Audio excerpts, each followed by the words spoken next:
There was a moment during my engagement dinner when the waiter looked at me with an expression I couldn't explain.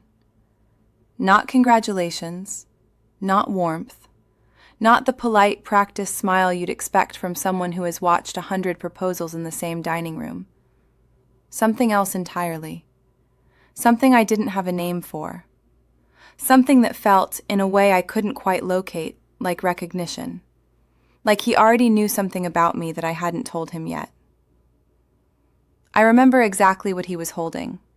A small white plate with 2 complimentary desserts, the kind the restaurant sends over when they know someone's celebrating. He set them down gently, looked at James first, then at me, and his eyes stayed on my face just a half-second too long before he smiled and walked away. I thought about it for maybe 3 more seconds. Then James reached across the table and took my hand, and I forgot about the waiter entirely. I forgot about him for almost 2 years, until the night everything came apart, when I finally understood what that expression actually was, what he had recognized, what he already knew. I want to tell you the full story, from the very beginning, because the only way any of this makes sense is if you understand exactly who James seemed to be before you understand who he actually was. My name is Claire. I am 34 years old, and I am going to tell you about the night I got engaged, and about a woman named Sophie who was sitting across a restaurant from me, and about a man who thought he could keep 2 completely separate lives running at the same time, in the same city, sometimes in the same room. He was wrong about that. But it took me longer than I want to admit to figure out exactly how wrong. I met James when I was 29. A mutual friend's birthday dinner, the kind of crowded, loud evening where you end up in a corner conversation that lasts longer than the whole party. He was the person who asked what I actually did when I said I worked in marketing, instead of nodding and moving on. He wanted to know the specific, the detail, the thing behind the title. He had that quality, the ability to make you feel like whatever you said next was the most interesting thing he'd heard all week. I noticed, even that first night, that he was organized in a way that felt almost deliberate. He remembered the name of the restaurant before I'd finished saying it. He had already looked up which side of the street it was on. Small things, but the kind of small things that add up, over time, into a picture of a person who pays careful attention to the details of his own life. We dated for almost 2 years before the proposal. Solid years. The kind where you learn someone's rhythms, their moods, the exact way they hold their coffee cup in the morning, and the specific kind of quiet they get when they're working through something difficult. He was consistent. That was the word I would have used to describe him to anyone who asked. James is consistent. He shows up when he says he will. He does what he says he'll do. He was also the kind of person who planned things carefully. Dinner reservations made weeks in advance. Weekend trips organized down to the parking situation. I used to tease him about it. I told him once that if he ever proposed, he'd probably have the ring sized from a diagram rather than guessing, because guessing wasn't something James did. I was right about that, as it turned out. The ring fit perfectly. First try. But I'm getting ahead of myself. The night he proposed was a Saturday in March.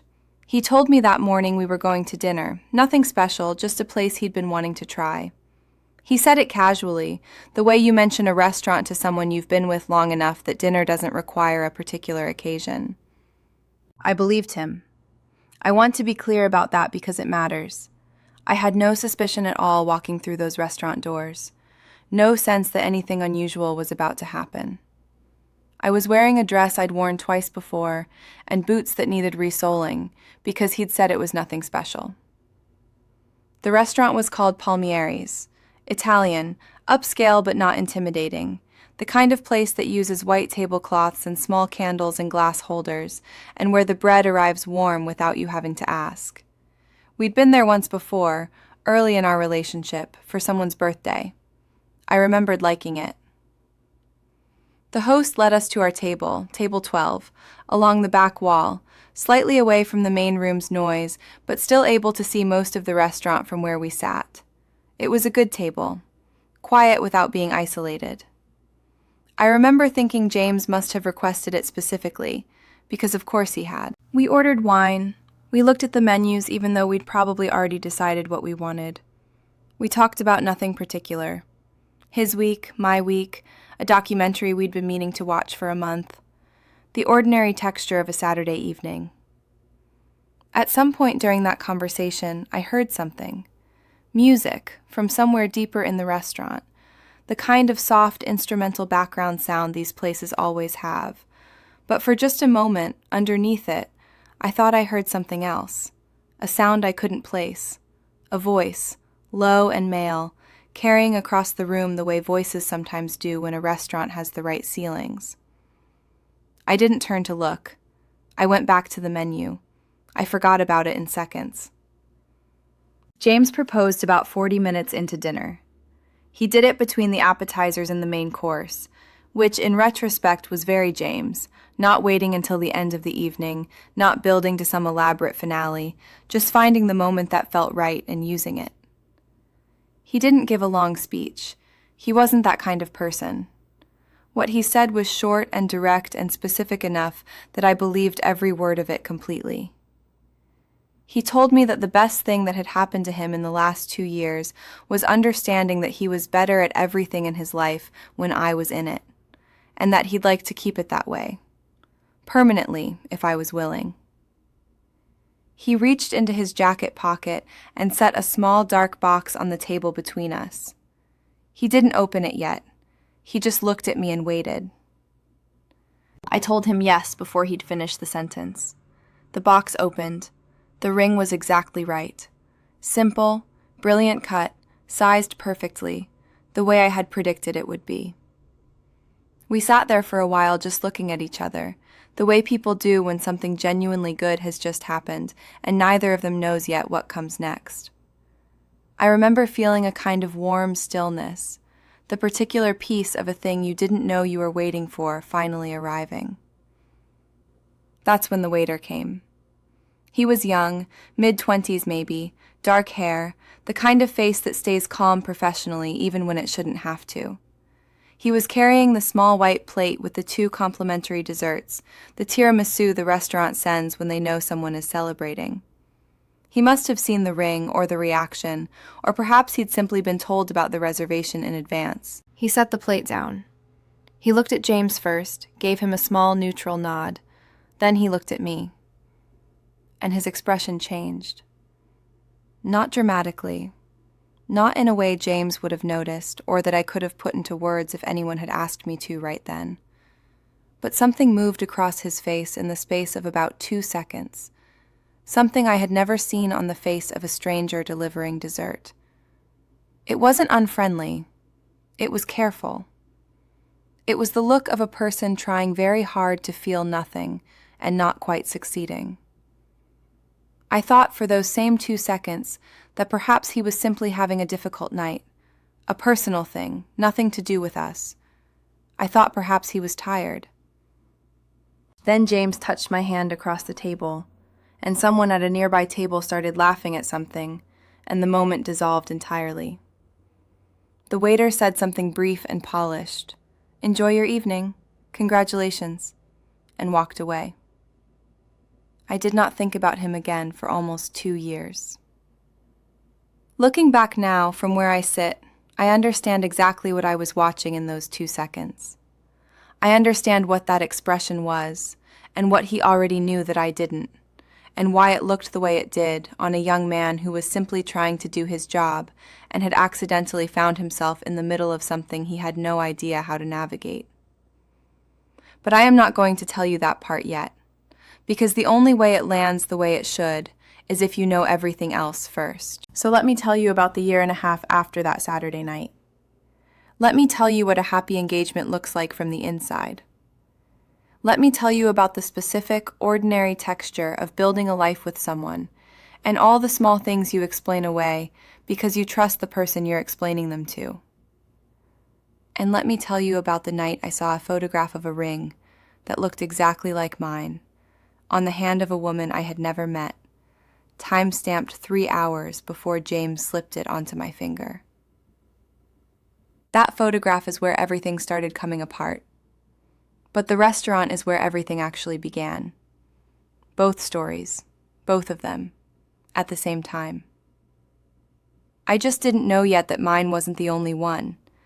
The months after that Saturday night were genuinely good. I want to say that clearly because I think it matters. It would be easy, looking back with everything I now know, to rewrite those months into something dark and foreboding. To say I always sensed something wrong. To say the happiness was hollow. It wasn't. The happiness was real. That's the part that took me the longest to make peace with. We told our families the following Sunday. James called his parents first, then his sister in Portland. I sat next to him on our couch while he made the calls, watching his face, and he looked genuinely happy in a way that didn't seem performed. His mother cried. I could hear her through the phone from where I was sitting. My mother cried too when I called her. She asked me to describe the ring 3 separate times.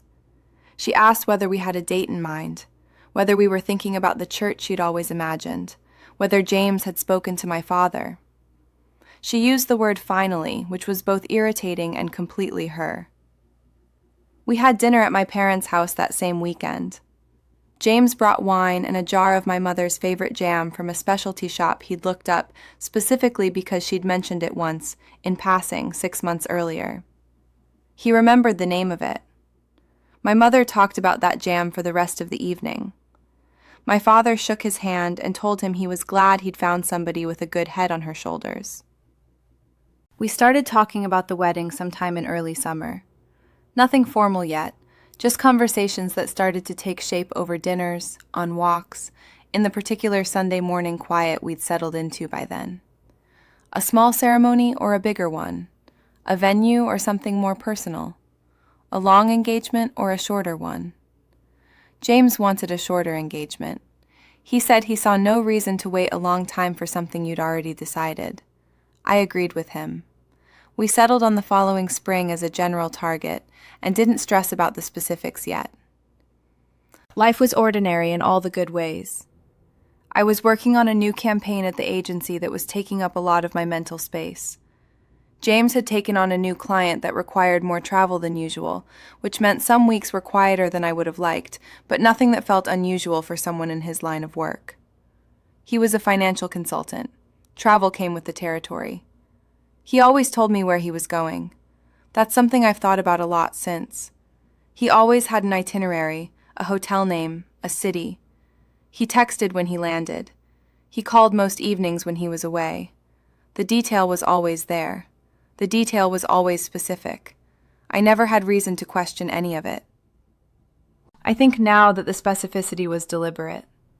That a man who gives you vague answers invites questions, and that a man who gives you very precise answers doesn't.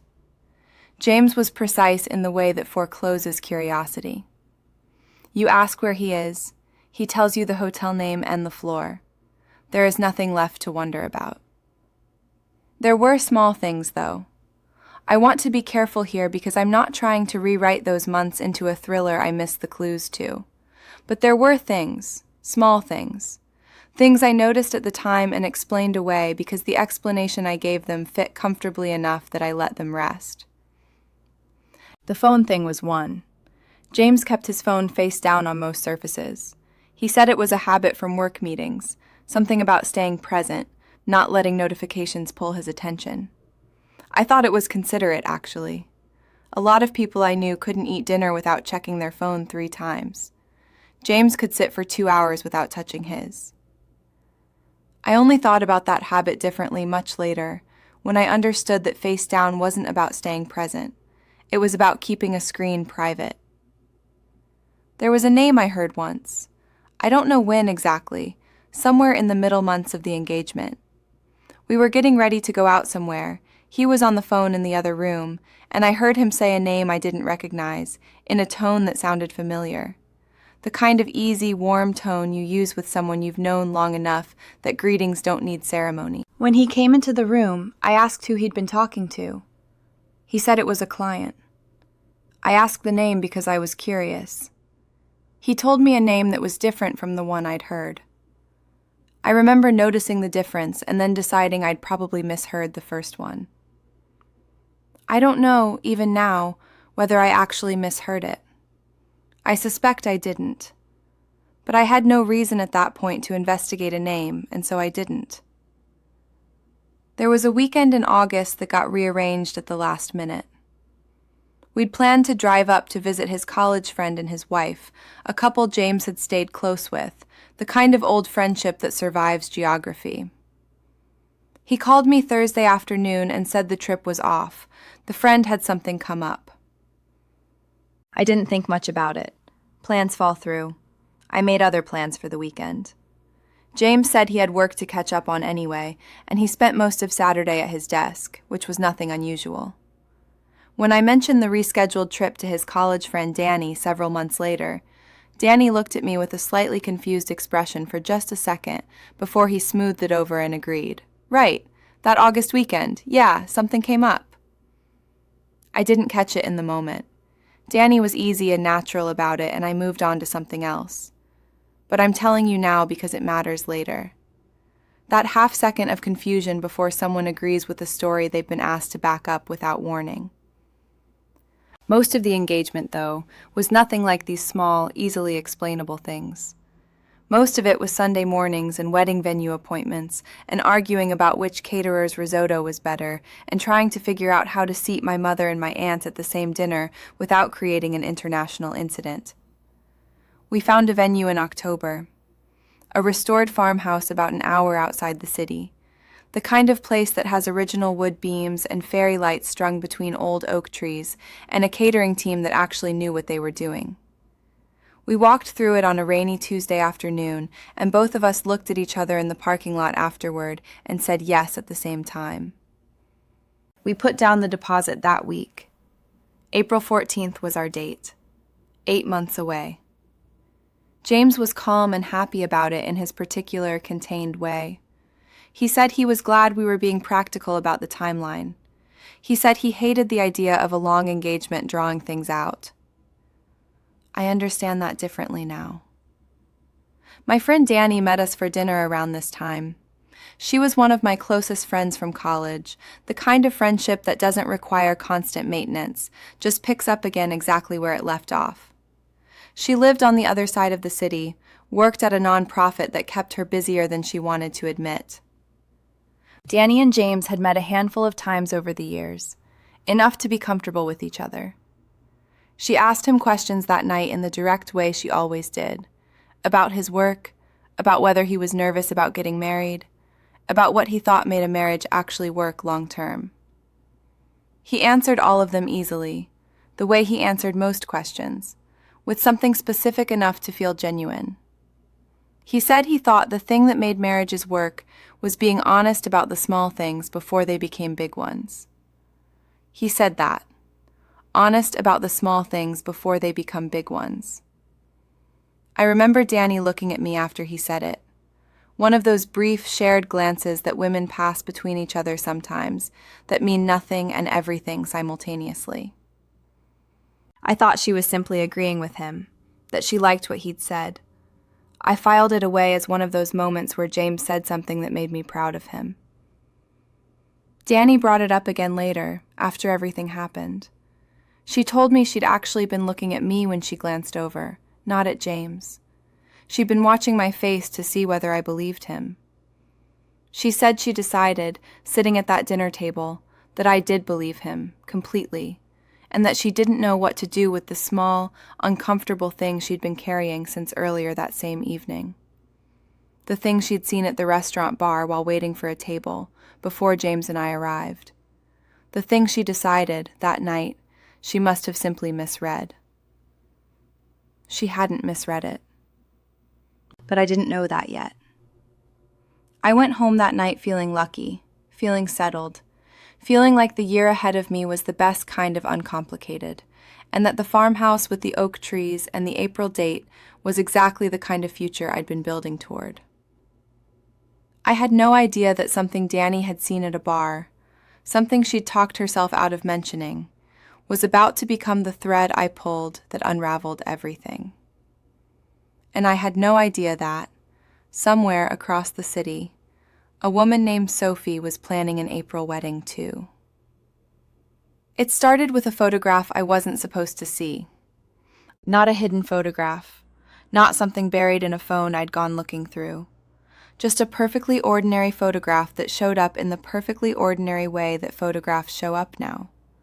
Someone tagged someone in something, and an algorithm decided I should see it, and there it was, sitting in my feed on a Tuesday morning while I was eating breakfast before work. It was a photo from a charity fundraiser, one of those formal evening things, long tables and centerpieces and people dressed up. A woman I followed peripherally, a friend of a friend, the kind of connection you accumulate without quite meaning to, had posted a group shot from the event. 8 or 10 people, smiling, glasses raised. I almost scrolled past it. I don't even know why I didn't. Something made me pause, the way you sometimes pause on something without being able to say exactly why. Some small signal below conscious thought that says, look closer. There was a woman in the group, third from the left, dark hair, laughing at something, a champagne flute in one hand, and on her other hand, raised slightly because she was reaching towards someone next to her, there was a ring. A ring that looked exactly like mine. I told myself that was nothing. Rings look like other rings. Simple, brilliant cut solitaires are not rare. Half the engaged women in the country have a ring that looks something like mine, and there is nothing remotely remarkable about 2 of them appearing in the same city. I put my phone down, I finished my breakfast, I drove to work. And then, at 11 in the morning, for no reason I could fully account for, I picked my phone back up and went back to the photograph. I looked at the woman more carefully this time. She was maybe my age, maybe a year or 2 younger. Pretty in an unshowy way, the kind of face that looked more interesting in person than in photographs. She was tagged in the post. Her name was Sophie. I looked at her profile. It was mostly private, the way careful people keep their profiles. A few public posts, a cover photo, and pinned near the top, visible to anyone who found their way there, a photo of a hand, her hand, holding a small bouquet of white flowers. On the ring finger. The ring. I stared at that photograph for a long time, longer than I want to admit. I told myself, again, that this was a coincidence. Simple, brilliant cut solitaires. Common, everywhere. I told myself I was doing the thing anxious people do, which is find patterns that confirm a fear they didn't know they were carrying. But there was something else in that photograph. Something I couldn't quite explain away as easily as the ring itself. It was the way the photo was taken, the angle, the light, the slightly formal composition of it. It looked exactly like an engagement photograph, not a casual selfie, something someone had taken deliberately to mark a specific moment. I looked at the date on the post. She hadn't written the caption, but the post had a timestamp. I looked at it 3 times to make sure I was reading it correctly. The date was in March, the same March, within the same 2-week window as my own proposal. I sat with that for a long time. I didn't say anything to James that night. I want to be honest about that because I think it says something true about where I was in that moment. I wasn't ready. Not because I was afraid of his answer, but because I wasn't yet sure enough of my own question. I had a ring that looked like mine, and a date that was close but not exact, and a feeling I couldn't fully name yet. So I did what I do when I need to understand something properly. I started looking carefully, the way you do when you're not yet looking for anything specific, just following threads to see where they go. I went back to the profile. The few public posts Sophie had. A trip somewhere warm from the previous year. A dinner she'd been to. A book recommendation. Nothing that connected to James. Nothing that should have meant anything to me at all. And then I went back to the friend of a friend who had posted the charity photograph. I scrolled through her account the way you do when you are pretending to yourself that you are simply curious, not investigating. And in a post from about 8 months earlier, there was Sophie again, in a group of people at what looked like a birthday gathering. And standing 2 people away from Sophie, visible only from the side, was a man with his arm around someone else entirely, turned just slightly away from the camera. I knew the jacket he was wearing. I had hung it up in our entryway closet 100 times. I closed the app. I set my phone face down on the table, which is something I had never done before, and sat very still for a long time. I wasn't certain yet. I want to be clear about that. A jacket in a photograph is not proof of anything. 2 rings that look alike is not proof of anything. A man at a party standing near a woman is not proof of anything. I knew this. I was holding on to it. And then I thought about Danny, about what she'd said at dinner months earlier, about seeing something at the restaurant bar that she'd decided she must have misread. I texted her the next morning, just asked if she was free for coffee. She said yes immediately, in a way that felt like she'd been waiting for that text. We met at a place near her office. She got there before me and had already ordered. When I sat down, she looked at me with an expression I recognized as the particular kind of careful that people use when they have something they've been deciding whether to say. I didn't lead up to it. I showed her Sophie's profile on my phone, the photo with the ring, and I asked her directly if she recognized the woman. Danny looked at the screen for a long time. Then she set the phone down on the table between us, very slowly, the way you put something down when you want to think before you speak. She told me she wasn't completely sure. She told me she had been standing at the bar that evening, the night James and I came to dinner, waiting for the table, about 20 minutes before we arrived. She told me she had seen a man at a table across the restaurant who looked very much like James, with a woman, and that the woman had been crying in a quiet, controlled way, and that the man had his hand over hers on the table. She said she'd convinced herself it wasn't him, that it was someone who looked like him, that even if it had been him, there were explanations she could give it. A friend in distress, a colleague. She said she'd convinced herself that telling me would only be cruel if she turned out to be wrong. I asked her what the woman had looked like. She said she hadn't seen her face clearly, but she had dark hair, and when the woman raised her hand to wipe her eyes, there had been something on her ring finger that caught the light. We sat with that for a while, the 2 of us, not talking. The coffee shop was ordinary around us. Someone's phone rang and they answered it in a low voice. A child at the next table was drawing something with great concentration. I drove home slowly that afternoon. I did not go straight inside. I sat in the parked car in front of our building for probably 15 minutes, just holding what I now knew I was holding, turning it over carefully, deciding what to do next. I was not going to ask James yet. I knew that much clearly. Because the moment I asked James, whatever I was still building would stop, and I needed to understand the full shape of it before I let that happen. What I needed was one more thing, something specific enough that I couldn't explain it away any further. I did not know yet that the thing I needed was going to find me on its own, from a direction I was not expecting. I did not know yet that Sophie had been looking too, that she had been following her own threads, arriving at her own questions, sitting in her own parked car outside her own building with something she wasn't ready to name. And I did not know that she already had my name. The message arrived on a Thursday evening. I was washing dishes after dinner, James was in the other room watching something, and my phone lit up on the counter with a notification from someone I had never spoken to before. The name at the top was Sophie. The message was short, 4 sentences. She introduced herself by name. She said she was sorry to contact me this way, that she knew this was going to seem strange, and that she wasn't sure how to start except to say that she thought we might have something in common that neither of us had asked for. She said she thought we might know the same person, and she asked if I would be willing to talk. I stood at the kitchen sink for a long time without moving. The water was still running. I reached over and turned it off. I did not go into the other room. I stepped out onto our small balcony, closed the door behind me, and typed back one sentence. I said I was willing to talk, and that she could call me whenever she was ready. She called 11 minutes later.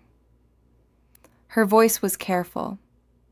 The kind of careful that people use when they have rehearsed something many times and are still not sure they have it right. She said she had been trying to figure out how to make this call for about 2 weeks. She said she had found my name through a photograph, the same way I had found hers. She said she had a ring on her finger that she was now not sure she understood, and that she had a date in her calendar for April that she was also not sure about anymore. I asked her when she had gotten engaged. She said March, a Saturday in March, a restaurant called Palmieri's. The room did not spin. That is what people say in stories like this. The room spun, the world tilted. Mine just went very quiet. The way a room goes quiet when something large has just been confirmed and the air hasn't caught up yet. I asked her what table she'd been at. She said table 7. I told her I had been at table 12. Neither of us said anything for a moment. I could hear her breathing on the other end of the line, careful and controlled, the same way mine was.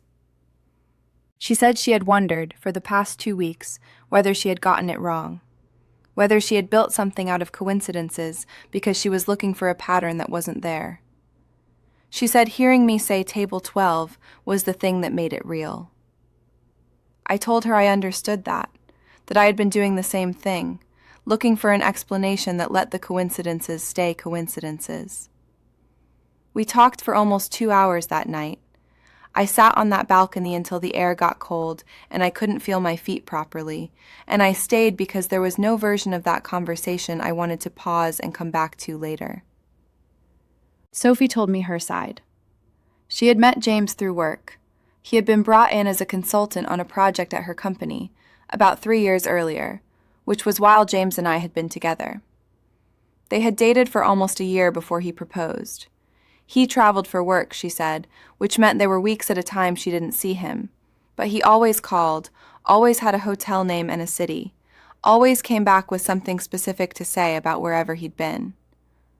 I knew that pattern intimately. I had lived inside it for years and never once seen it for what it was. She had started wondering about things around the same time I had, she told me, though from a different angle entirely. She had found, in an old email she'd been going through for something unrelated, a forwarded invitation to an event. The invitation had a name on it she didn't recognize. She'd looked the name up out of simple curiosity, the way you look things up, and she had found a LinkedIn profile. And in the profile photo, clearly visible on the hand holding a folder, was a ring. My ring. Sophie said she had spent a week telling herself it meant nothing. Different ring, common style. She told me she had almost convinced herself. And then she had found the charity photograph, the same one I had found, from the opposite direction, and she had seen my name in a tag, and she had looked at my profile, and she had seen a photo from a birthday dinner I had posted, and in the background of that photo, partially visible, was James. We had both found the same photograph and followed it toward each other from opposite ends. The algorithm that decided to show us each other's lives had done in 2 weeks what James had managed to keep separate for 3 years. We talked about what we were going to do. Not what we were going to say to each other, we had already said that, or the beginning of it anyway, the part that could be said on the phone. We talked about what we were going to do about James. Sophie said she wanted to hear it from him directly. She said she needed to hear him say it, not because she doubted what we'd assembled, but because she had loved him, in whatever way that love had been real, and she wasn't willing to end it on a photograph and the matching ring without looking at his face when he understood what had happened. I felt the same way. I needed to see what happened when the specific, organized, detailed man I had built my life around ran out of details. We met James together. That was Sophie's idea, and when she suggested it, I felt something that I can only describe as right. Not comfortable, not easy, just correct. The two of us, in the same room at the same time. The one situation his planning had never accounted for. We did it at my apartment, on a Saturday afternoon, 2 weeks after that first phone call. I had told James we needed to talk about something. He had agreed, easily, the way he always agreed to things. He came through the door and saw Sophie sitting in my living room, and he stopped completely. The kind of stop that happens before the brain has caught up with what the eyes are processing. 3 seconds, maybe 4, of absolute stillness. I had imagined, many times in those 2 weeks, what his face would do in that moment. I had imagined denial, confusion, an immediate reach for an explanation. I had imagined the version of James who had an answer for everything, reaching for one more answer. What I had not imagined was how quickly he understood that there was no answer that worked, that whatever he said next, both of us were in the room to hear it, that the particular strategy that had kept 2 separate lives running, precision, detail, the illusion of full presence in both places, had no play left in it. He sat down. He didn't look at either of us for a moment. Then he looked at me first, and then at Sophie, and then he said he was sorry. Just that.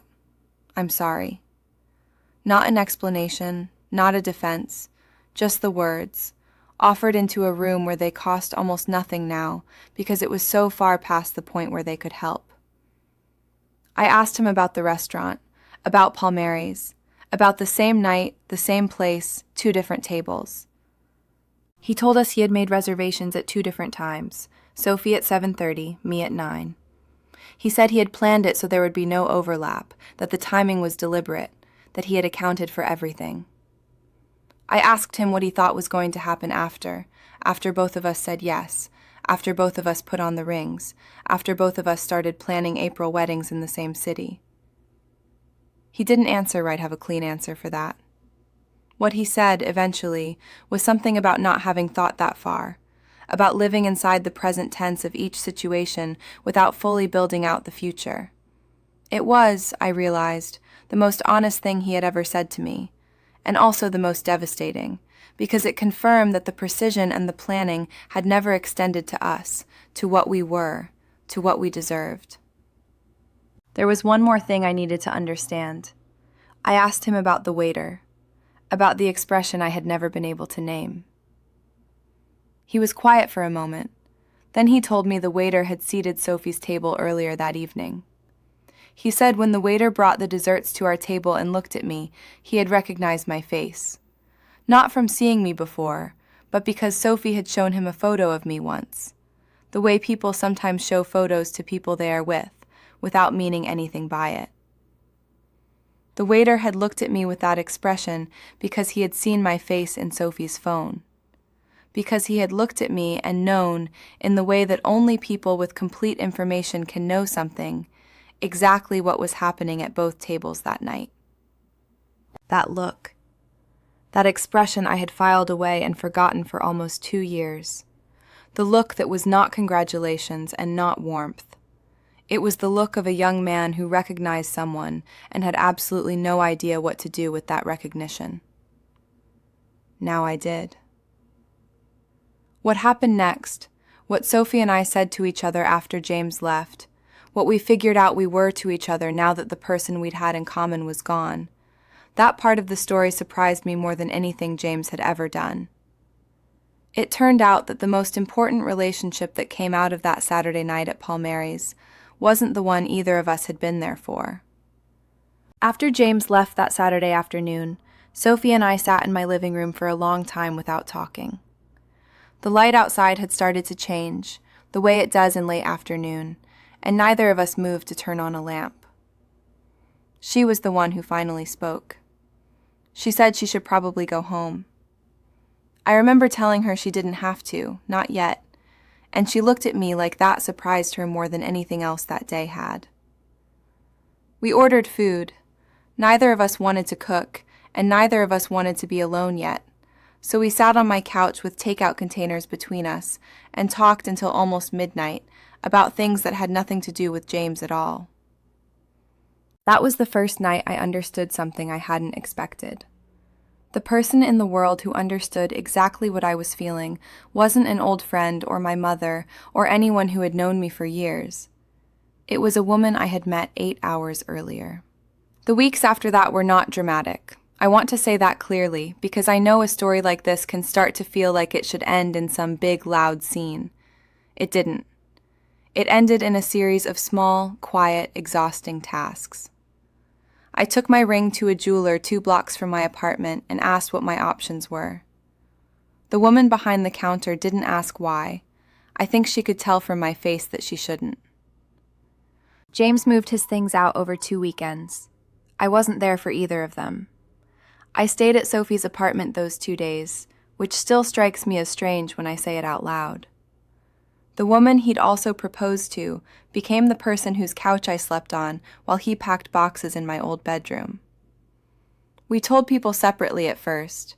I told my sister, Sophie told her roommate. Then, slowly, without either of us planning it, we started telling people together, because it was easier to say once in the same room than to explain it twice from 2 different angles that were somehow the same story. James's friends found out the way these things find people out. Someone from his office had gone to Sophie's engagement dinner too, it turned out. A coworker who'd been invited as her +1's friend. Once one person understood what had actually happened, it moved through the rest of his life fast. I'm not going to walk you through every consequence he faced. Some of it was personal, some of it was professional, since it turns out juggling 2 serious relationships takes a kind of scheduling that doesn't stay contained to your evenings forever. I'll just say this. The version of James that both of us had believed in didn't survive contact with the truth. And the real one, the one underneath it, didn't have much left standing once the performance stopped.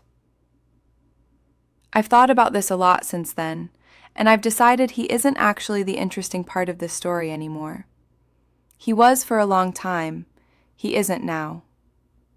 What I actually want to tell you about is what happened between Sophie and me.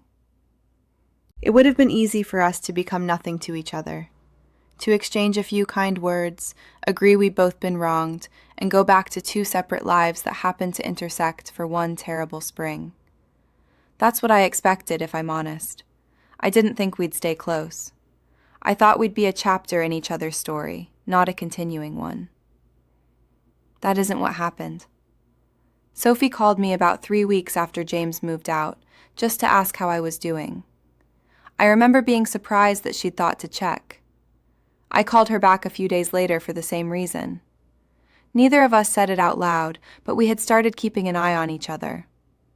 We started having coffee every couple of weeks. Not to talk about James most of the time. We'd run out of things to say about him faster than either of us expected. We talked about her job, my sister's new baby, a show she was watching that I started watching too so we'd have something to argue about. She has a laugh that comes out sideways, like it surprises her every time.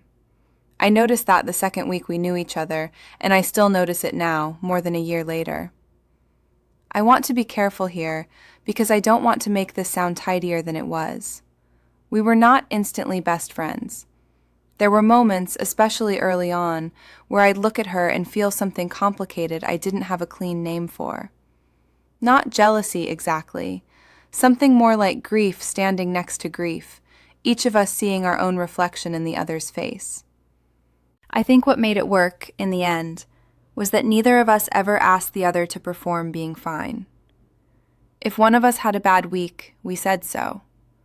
If one of us needed to talk about the engagement dinner again, even the 20th time, the other one didn't flinch or change the subject. There was one night, maybe 4 months in, when Sophie called me late, past 11, and asked if she could come over.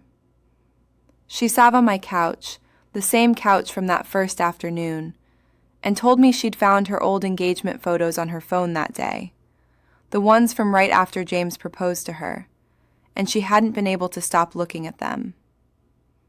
I told her I understood, because I had a folder of my own photos I still hadn't deleted either. We sat there together, not looking at either set of photos, just sitting with the fact that we'd both kept them.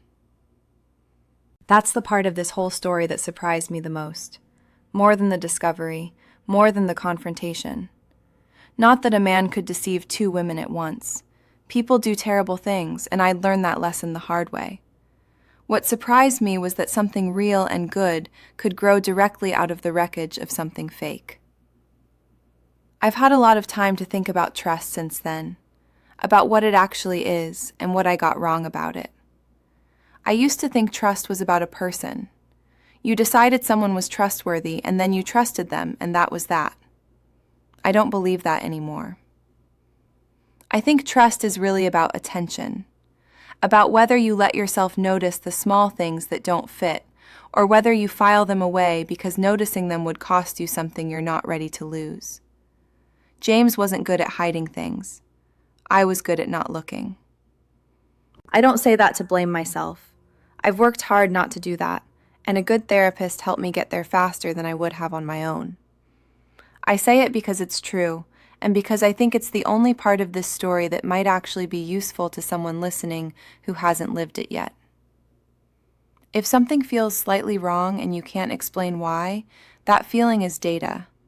It doesn't mean you're right. It doesn't mean you should blow up your life over a hunch. But it means something, and it deserves more than a quick explanation that makes it go away. Which brings me back to the waiter. I told you at the very start of this story about a look he gave me during my proposal dinner, an expression I couldn't place. Not congratulations, not warmth. Something else, something I filed away and didn't understand for almost 2 years. By the time Sophie and I had put everything together, I understood the mechanics of it. He'd worked her table first that evening, then mine a couple hours later, and Sophie had once shown him a photo of me on her phone, the way people do, without meaning anything by it. So when he looked at my face at table 12, he was looking at a face he'd already seen once that night, attached to a story that didn't yet make sense to him. What I didn't expect was that I'd actually get to ask him about it directly. About 8 months after everything happened, Sophie and I went back to that restaurant together. It was her idea, not mine. She said she wanted to take the place back, make a new memory in it that belonged to us instead of to him. I thought it was a strange idea until we were actually sitting there, and then I understood exactly what she meant. The same waiter was working that night. He recognized us. I watched it happen on his face, the same face that had confused me 2 years earlier, except this time I could finally read what was on it. He came to the table near the end of the meal and said, carefully, that he hoped we didn't mind him mentioning it, but he remembered that night. He said he'd always wondered if we ever found out. He said he'd almost said something, back then, and talked himself out of it a dozen times because it wasn't his place, and he wasn't even fully sure what he was seeing. I told him he hadn't done anything wrong, that it wasn't his responsibility to untangle a stranger's life over a dessert course. But I also told him that his face, that night, had been the first true thing anyone showed me about what was actually happening. Everyone else in the room was performing. He was the only one who looked confused, because he was the only one who wasn't part of the performance. Sophie laughed at that, the sideways laugh, and said that made him the most honest person in the restaurant that whole night, including both of us. I think about that a lot. How the truest thing in that entire evening wasn't spoken out loud by anyone. It was just a look on a stranger's face, there and gone in a few seconds. And it took 2 years and a friendship neither of us saw coming to finally understand what it meant. I don't know what happened to James after everything settled. I know he moved to another city about a year ago. I know I stopped checking, which felt like its own small victory the day I realized I hadn't looked him up in months. Sophie and I still have coffee every couple of weeks. She's dating someone now. Someone she says checks his phone in front of her instead of turning it face down, which she told me is somehow the detail that made her trust him. I laughed when she said that, and then I understood exactly what she meant. I'm not with anyone right now, and I'm all right with that. I've learned to sit with the quiet instead of rushing to fill it with someone who might not deserve the space. If you'd told me on that proposal night that the most important relationship to come out of it wouldn't be my engagement, but a friendship with the other woman he was also deceiving, I wouldn't have believed you. But that's exactly what happened. And 2 years later, sitting across from her at that same table, watching her laugh at something small, I understood that some of the truest things that ever happened to us arrive by the strangest possible door. And some looks, the ones you can't explain at the time, are just the truth arriving early, long before you're ready to understand it.